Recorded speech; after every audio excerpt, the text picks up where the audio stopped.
My wife and I were watching Netflix the other day, and there was, let's say there's 6 episodes in this season. We got to episode 5, and something happened that it confused us totally. It was the wrong way around. It kind of went back, and instead of saying, 6 months or a year prior, it didn't say anything. We were so confused. We had to stop. We had to see if we had missed something. We had tried to check online to see what was the mistake.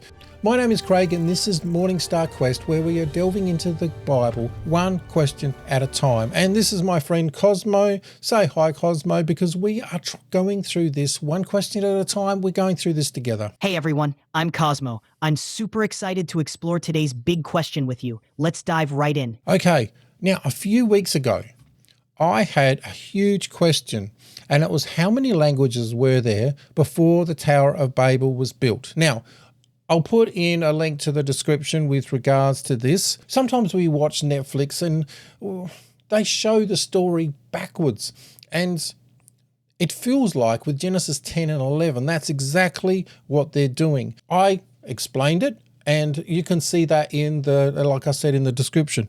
But there was one comment that came in and said that you have no proof just because it was written this way and that way. That's an interesting challenge. So the comment was basically asking for evidence that Genesis 10 and 11 are structured out of chronological order. That's a great question. How do we know the chapters aren't just telling events in the order they happened? Well, that's interesting because Genesis 10, it tells you the table of nations and how different languages and people have split up, and languages here, languages there. But then number 11, Genesis 11 comes along, and well, it clearly starts the story with the Tower of Babel. And you think, well, hang on, we just had the table of nations. This seems like the wrong way around. But if we are to read this story literally, then there were languages before, and now Tower of Babel comes along and splits languages. It's very confusing. Absolutely. And I thought, you know what?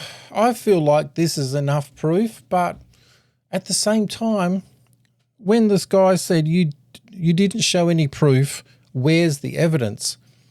I kind of thought, you know what? He kind of is right.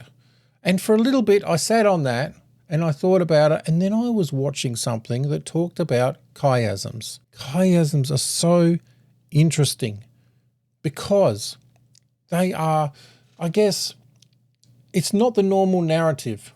In ancient Hebrew, to tell a story, they wouldn't go, introduction, first thing happens, second thing happens, fourth thing happens. What they do is there is a central theme to every story, and they lead up to it and they lead away from it. Exactly. Chiasms create a mirrored structure where the central point is the main focus. Everything builds up to that key idea and then echoes back. It's a completely different way of storytelling, and it can explain why events sometimes appear out of order. This chiasm is with regards to the whole book of Genesis. Well, this is Genesis 1 to 11. God creates and a unified world. And you can see the structure A, B, C, D, E, and it leads up to E, but then it leads away from E, going backwards, back to D, C, B, A. God creates a unified world. Sin enters through human disobedience. Humanity multiplies and declines morally. God judges the world. Then God restores creation and makes a new covenant.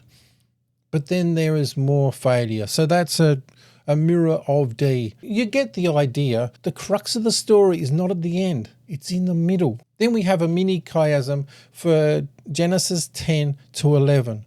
We have nations multiply, and then back in A at the end, nations spread. Clans and languages listed. And in B, the mirror is languages and division explained. The center, with the Tower of Babel, he intervenes and scatters everyone. Before that, the tower begins. After that, the tower stops. This is central to how the Hebrew message is. Exactly. The central event where God intervenes is the focal point. Everything else in the story is arranged around that central theme. That's what makes the narrative structure so unique. And I would even go further, that the whole Bible is one chiasm. God creates heaven and earth, humanity breaks that relationship, God forms a covenant, and in the center is Jesus that dies on the cross and is resurrected. This is the central theme of the Bible. The whole Old Testament leads right up to it, and the New Testament leads away from it to, and I'll go back to here, God creates a new heaven and a new earth. But why did they use these chiasms? Because they didn't have this, they still had the narrative structure, but that was only written. The problem was that everybody spoke about things and they had to memorize things, and they had to put all these things together in their memory. And if you're trying to learn a whole story word for word, and I mean word for word, there was no way to do this very easily. However, if you had a center point and then lead up to it and lead away, and then you have all these mirroring images as they go through, it tells such a deeper story, and it's so much easier to memorize. It's a brilliant memory aid that also adds layers of meaning to the text. And there are so many. I think a whole heap of people, like scholars and everything, have said that there's about 300 like Psalms and over the whole Bible, and even some verses and stuff. And if you get even further into that, there's probably 800 to 1,000 of these things. It's incredible how this literary structure is woven throughout the Bible. Chiasms show how carefully these texts were crafted, highlighting key themes and guiding us to the heart of the message. And the thing I love about this is that Jesus is the center of all of it. Like when it comes to the whole Bible, Jesus is the center. I love knowing this now because it's so cool, but it just gives so much more meaning to everything I read in the Bible with Psalms, and I'm starting to understand them more.